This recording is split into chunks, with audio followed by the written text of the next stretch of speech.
Hello. So I just recorded the video about factors to change.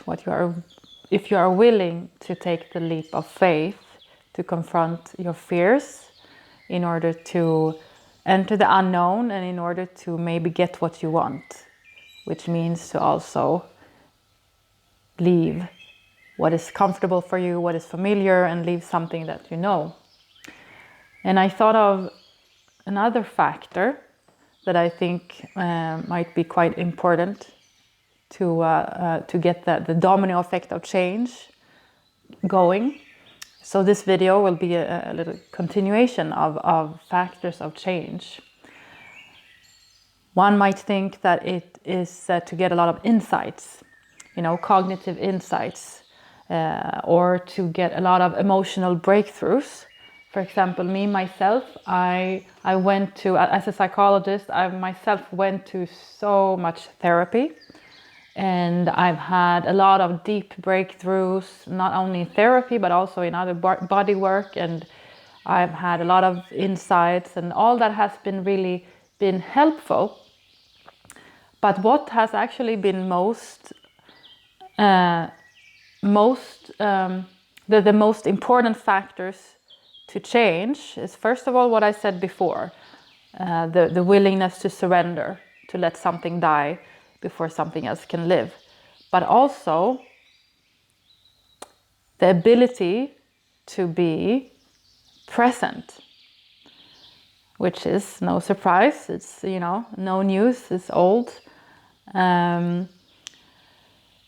But I want to explore it a little bit, how you can work with the capacity, the ability to be present in order to then, in order for your thoughts and your feelings and your behaviors to have much more alignment, to have much more purpose, to have much more presence, to have much more flavor to it. When all of those things, when the thoughts, behaviors, and feelings comes from a foundation of presence.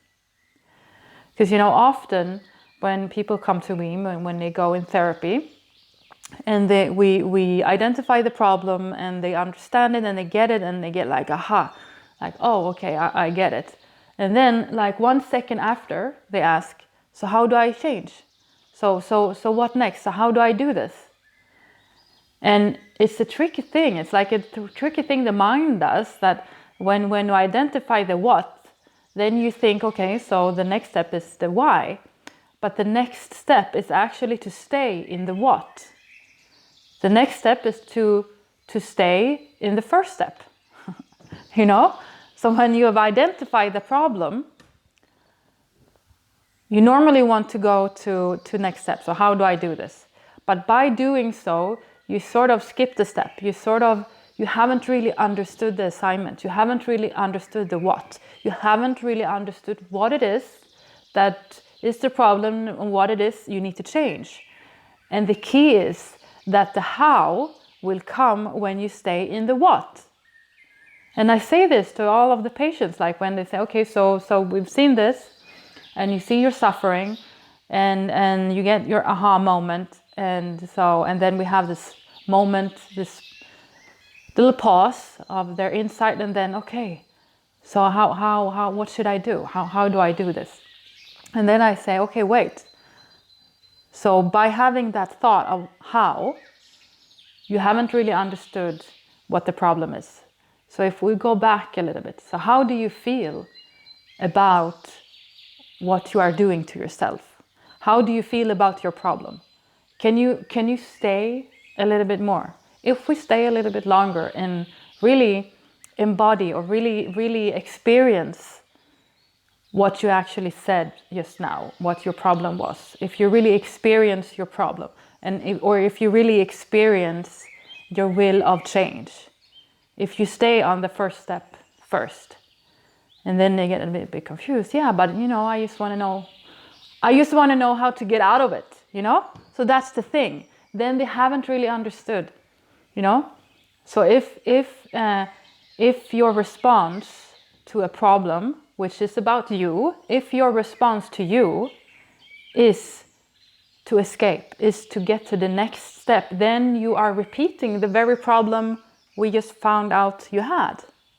So if we discovered you had a problem of, say, neglecting yourself, which is very common, or you had a problem of escaping yourself, you had a problem of suppressing yourself, or you have a problem of not listening to yourself, of doubting yourself, and your very response to the discovery of that is to actually escape yourself, is to actually abandon yourself, is to actually neglect yourself by very quickly saying, okay, how? What should I do next? No. Stay and see what happens. Because if you stay on really experiencing how the problem feels, experiencing the stuckness you've had in your whole life, the thing that will happen when you stay is that the how will a bit more automatically evolve. It will transform, because it will transform in the reactions you have, which are all information about your problem and what you should do next. It will transform, but you experiencing, which is what I'm saying, is being present with yourself. That's the key.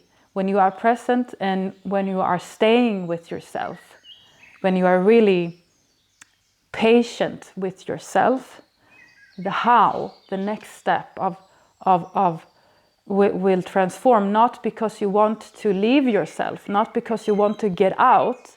It will transform because you really understood the problem and you really experienced why you stay, and you really start to feel the will to get to the next step. So the will to get to the next step, or the feeling or the impulse, will then help you get to the next step. And then it will be a movement that comes out of self-love, out of self-understanding, and not out of desperate escape. You understand what I'm saying? So the key is to really stay and be present, experiencing the step you are on, the situation you have in your life. For example, if you would do an exercise of being present. So you're just sitting and closing your eyes, and the assignment, say, is just to absorb your train of thoughts, whatever comes up. Not to do anything, not at this stage to focus on anything particular, but just to sit.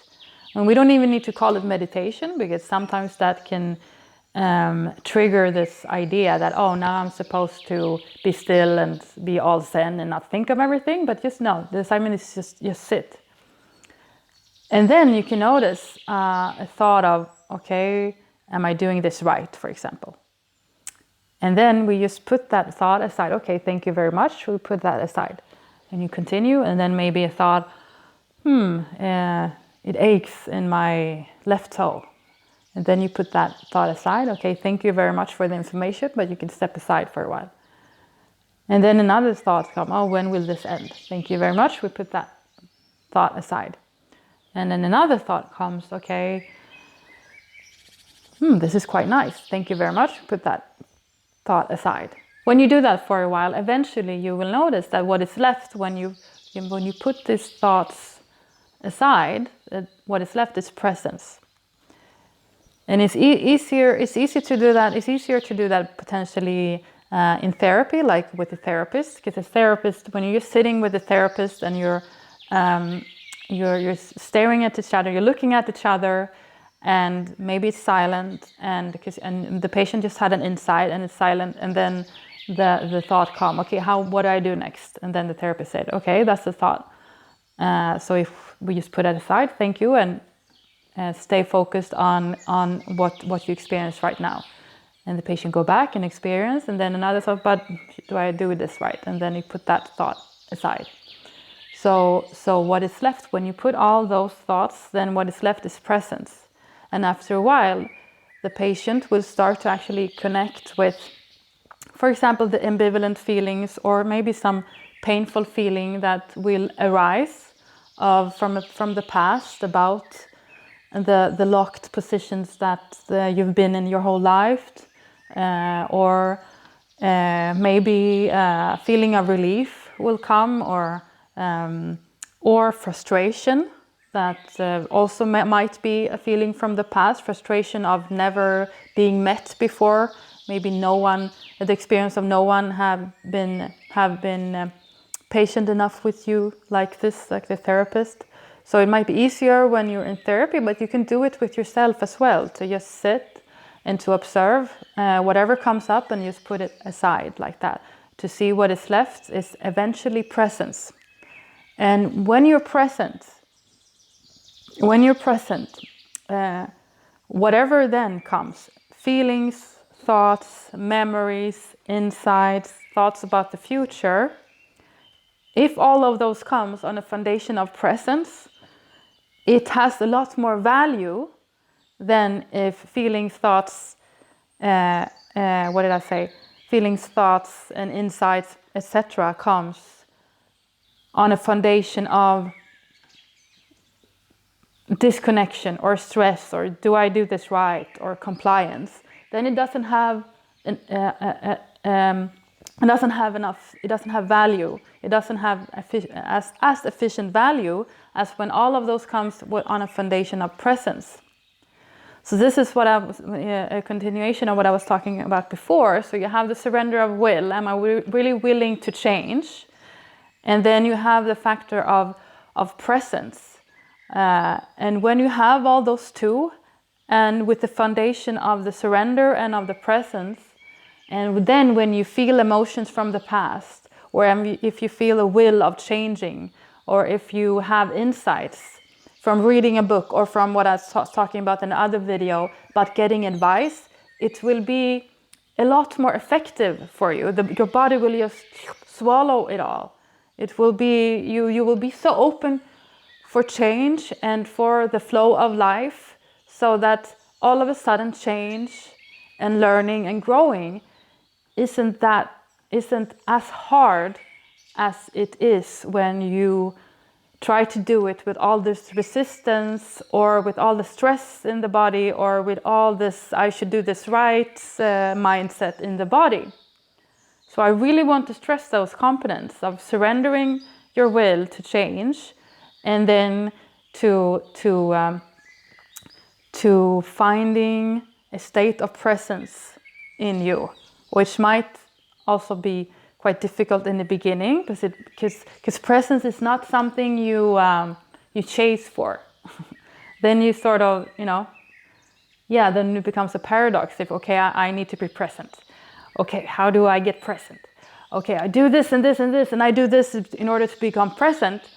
But then in the act of doing so, you're not present, so then it's not going to work.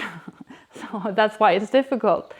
So it's more of an act of accepting what is, and of kindly asking whatever comes to the present moment to step aside, like whatever comes from your past to like contaminate the now, sort of speaking, to step aside, or whatever thoughts about the future to step aside, so that you can, clear the path and then start to experience what it is to be like in the present moment. And actually in the act of doing so, you are in the present moment. It's just that it becomes more and more clear when you ask all of these thoughts from the past and from the now, from the future to step aside. And when you have this foundation of presence, then automatically also the process of trust comes. Because then you automatically you have shown trust when you're in the presence of now.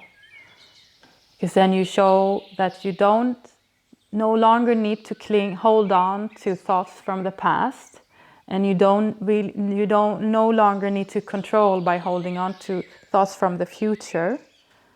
So when you show that then you automatically you show faith, you show trust, which is the result of that is the ability to be in the present moment, in the now. So that also comes with it, trust. And because when you're in the now, in the present moment, then whatever comes in your mind then you start to trust that this is important, and this is, if I follow this, if I let this go through me, this is part of my healing. This is part of the intelligence in me that wants me to heal. And just to trust that process, to trust that healing process. So that's definitely a foundation for healing. If you don't have the ability to be present, and if you go to therapy or all these retreats or all these workshops and you have emotional breakthroughs, that's all good. But I'm telling you that all of these emotional breakthroughs, the changes afterwards won't be as profound and lasting if you haven't found the present moment as a foundation to all of these emotional breakthroughs first. So personally, when people come to therapy to me, I'm a lot more interested in helping the patient, finding a center, a present center, a present mind in themselves with me than I am. Then I'm after emotional breakthroughs or very smart, intelligent insights.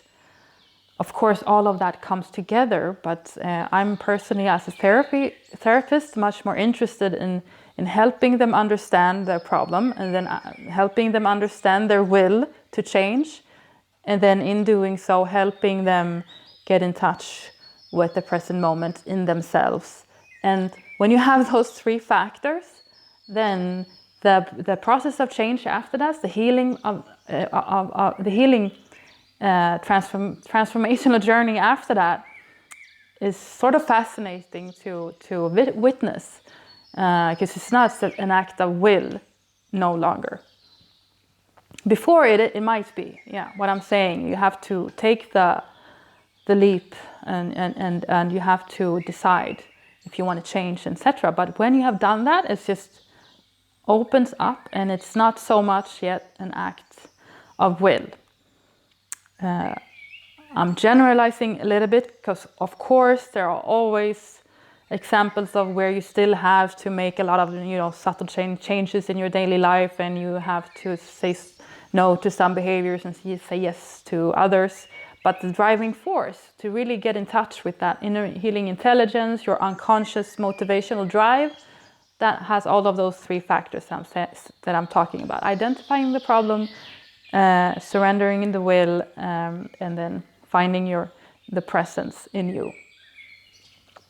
And also, I'm going to add that actually is the factor that I've noticed has a triggered transformation in my patients most, when I have found the ability to be a very present listener, to be very present in myself. The more I have found that presence in myself, I've noticed how strong, how effective that factor has to my patients.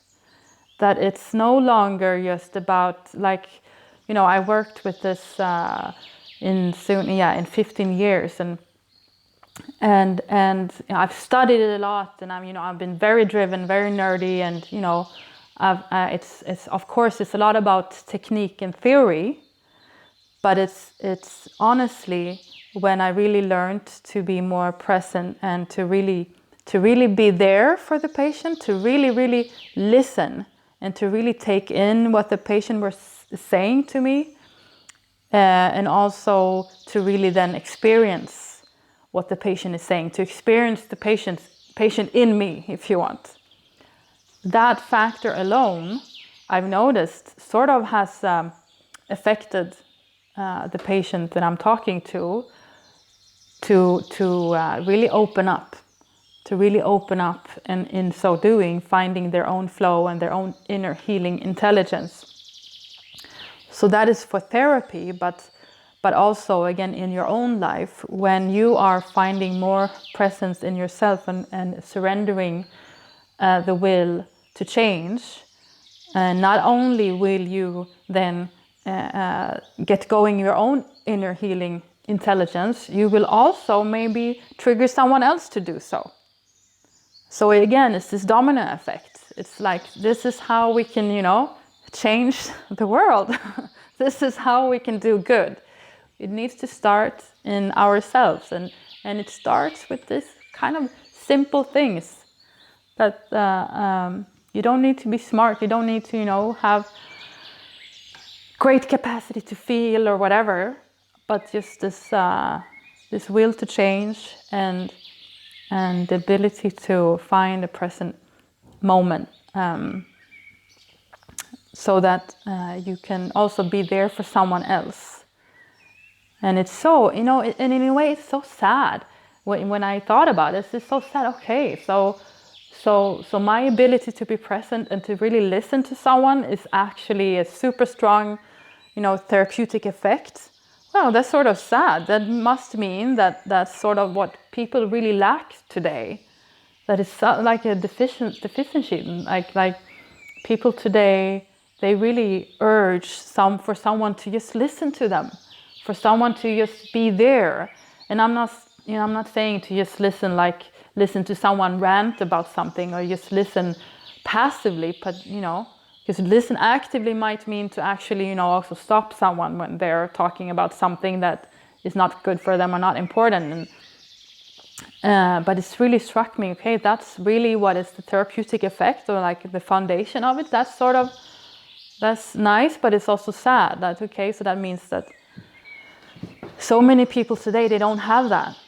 And we all know that, and that's often what people say, that we don't have time for each other, and it's just that we're running around like crazy rabbits, and we're doing things that we don't know why we do, but we're still need to do them.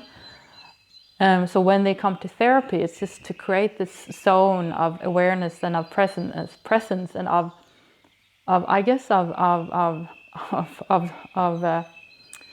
creating a space where you can be, a human, where you don't have to be a freaking robot, where you can be a human. So I think, yeah, that's it. And also treating someone with dignity.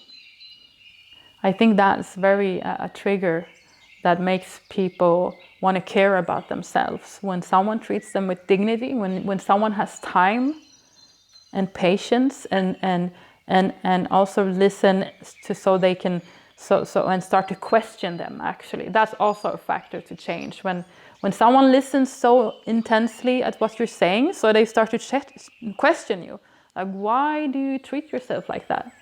I mean, why? And even when if you would get irritated at someone, that's also an act of love. Like, why do you do that to you? I mean, you're more worth than so. So that's a super strong therapeutic effect, which I'm happy to explore, but it also makes me sad that that's the simplest thing that everyone could do. Actually, is something that is people craving so much today, and that has become like a skill.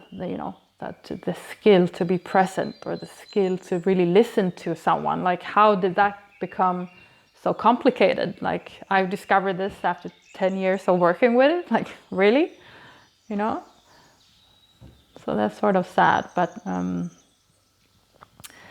yeah, that is how we can do good in this world, for ourselves, to start to really all of these nice advice and all of these things you should do, if you first surrender to the will of change, and if you start by sitting with yourself, being patient with yourself, and all of the things that you can't do, and all of your resistances, and we can call it shadow sides, or whatever tradition you are from, whatever obstacles that keeps you from not doing good for yourself, it's allowed to be there as well.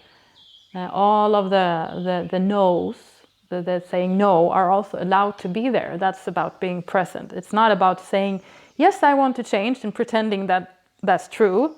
And that's like we do in school. Like, do you like school? Yes, of course. Because if I say no, it's not like you're going to pick me out of school. So I can't say, kids learn to say yes, even though they don't really mean it.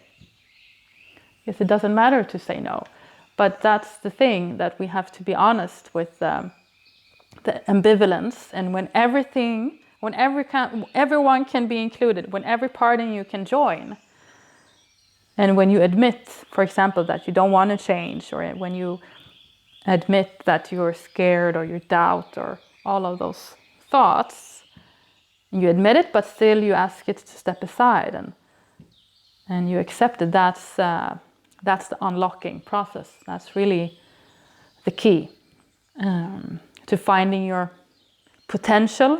Potential is such a difficult word because it's often acquainted to success and, becoming something. But with potential, I mean, as a human, sort of doing good for yourself. And we can think of it actually to like to hack yourself and all of the habits and all of the resistance and all of the habits, the patterns and programming that you've learned, all of the past faulty programming that's been going on in you.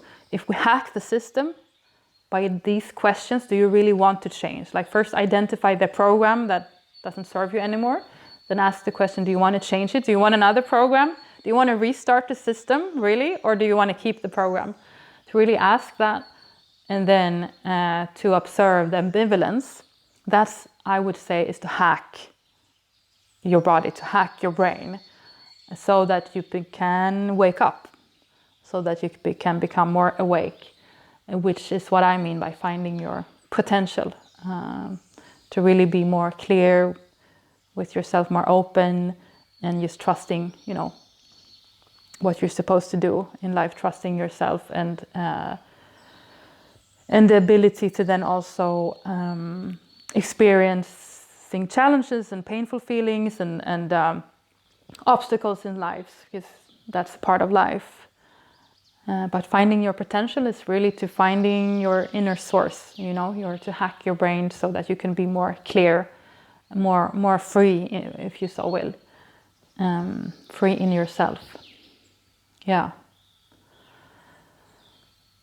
And so this is why I find this work so meaningful and important, this work of hacking people's brain, I suppose, but you can do it with yourself as well. So I hope this video was helpful for you as a continuation of Factors of Change. And again, I know it's not easy things to do. Sometimes it feels easy, you just find it and it clicks. But yeah, for most of us, it's very difficult to deprogram ourselves, to restart our system, and it's very difficult to do something that we're really scared of. It goes against the program, it goes against the body. So I really respect and understand how difficult it is, but it becomes a lot more easy when you have this knowledge about yourself, and also in some cases you really need the presence of another body and another human being. You need the presence of someone else's gaze on you, because that's really mobilizing, and that can be a friend or of course a colleague or a therapist, but someone else to help you in this process.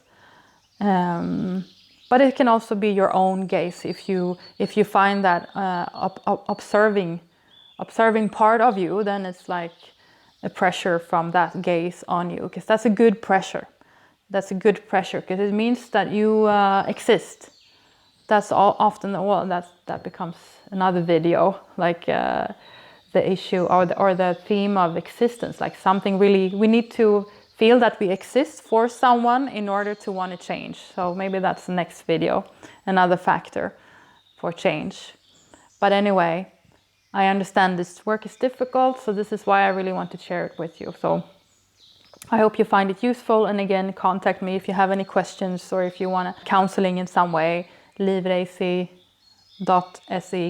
or comment in the comment sections if you have questions on this, or if it's something you want me to explore further, if something is unclear, or if it's a subject that you want me to explore, I will be happy to do it. So Thank you very much. See you.